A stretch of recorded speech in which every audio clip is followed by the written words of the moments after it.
as I mentioned before, the spot to be really concerned about is in the armpit. And in there, it's actually further back. I'm not pointing to the right spot. It's back here. Right in there is an area where the latissimus dorsi muscles are, which are the muscles that go up your back this way, like in a big V. Weightlifters use the lats a lot. And then there's a set of crescent muscles along here that are called the teres minor muscles. And where those muscles intersect, I believe, is where this area is. I'm telling you this only because when I've asked doctors and experts in the medical field, this is what they have told me. And they all tell me that it's complicated in there. There's a complex web of muscles in there. So we can't really be sure that it's exactly those muscles, but that at least locates approximately where the problem is, at least as I understand it. And again, I'm the first one to say that my solution is far from being the only solution. It is not.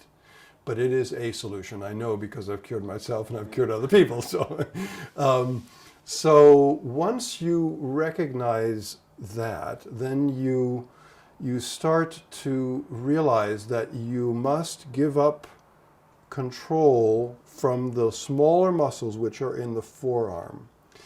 And what most people do when they play an instrument, whether it's the piano or the guitar or a wind instrument or even the drums, they tend to tighten these muscles in the effort to control what's going on in the fingers. Excuse me.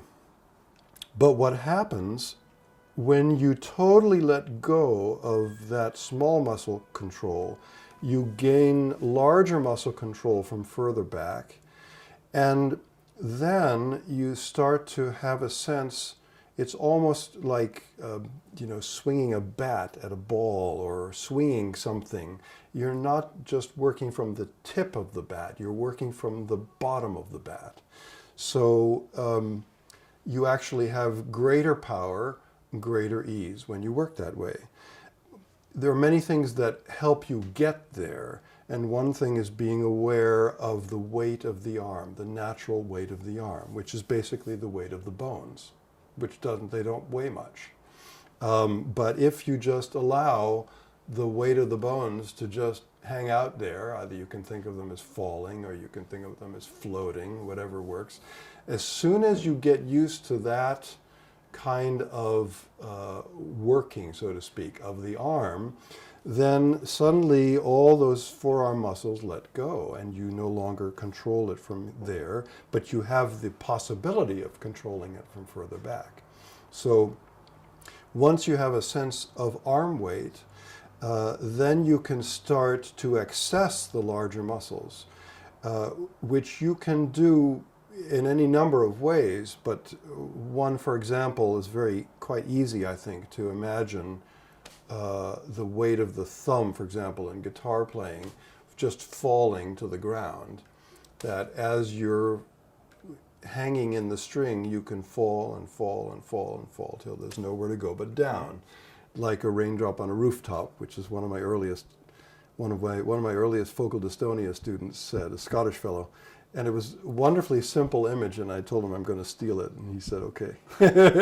So that raindrop on the rooftop feeling is a very good image because it is an image of increasing weight, not just sudden weight, but increasing weight. And the more that you increase, the more you are engaging your large muscles. So that sense of falling with gravity is for most people something that's relatively easy to comprehend. Then, if you take that image and you think about playing with the other fingers, of course now we're only talking about guitar, but the same kinds of ideas can apply to other instruments.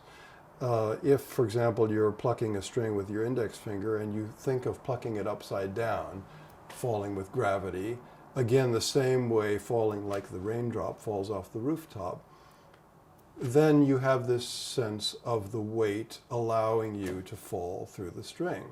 And all you need to do now is turn it upside down and imagine it falling upwards. It's exactly the same thing. And any time that the motion becomes pushed like this, you're tightening forearm muscles. You're tightening those muscles. So as long as you have the sense of falling, whether it's up or down, then you're again beginning to have access to those larger muscles.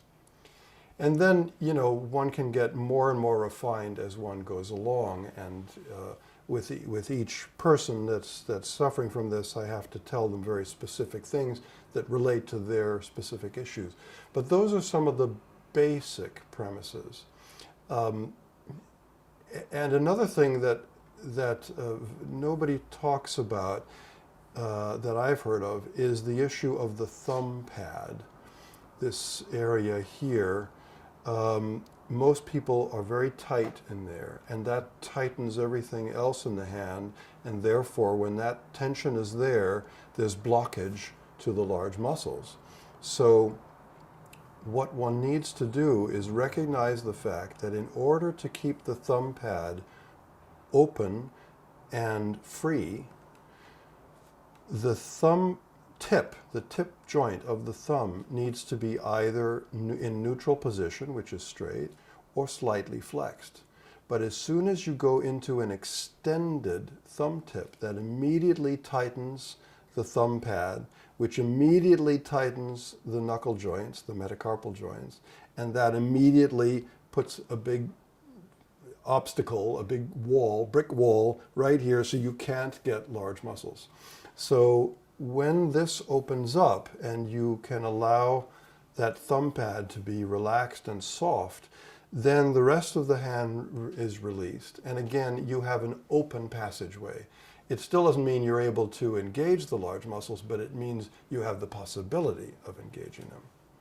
And then you can start to play around with a sense of engaging those large muscles by sort of pulling the string and holding it, and see if you can feel the large muscles engage in the armpit.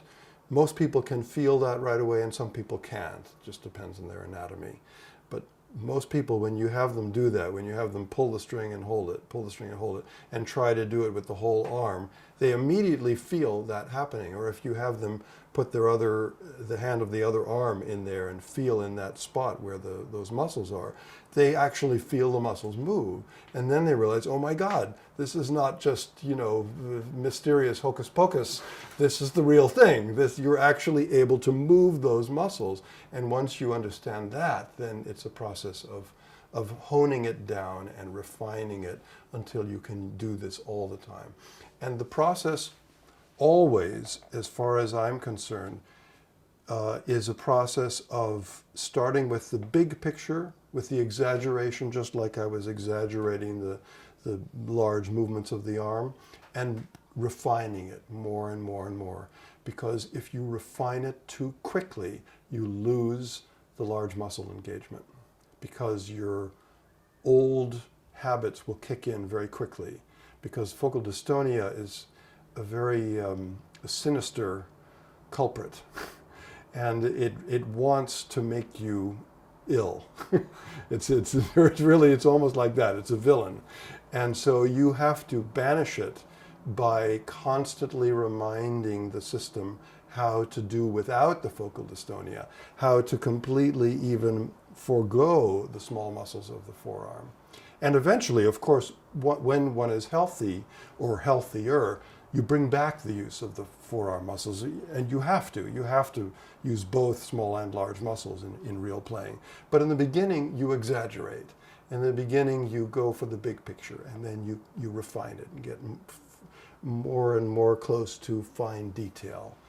And that's, in a nutshell, the process, as I understand it. And again, it's only one person's approach, and it works for some, it doesn't work for others. Yeah.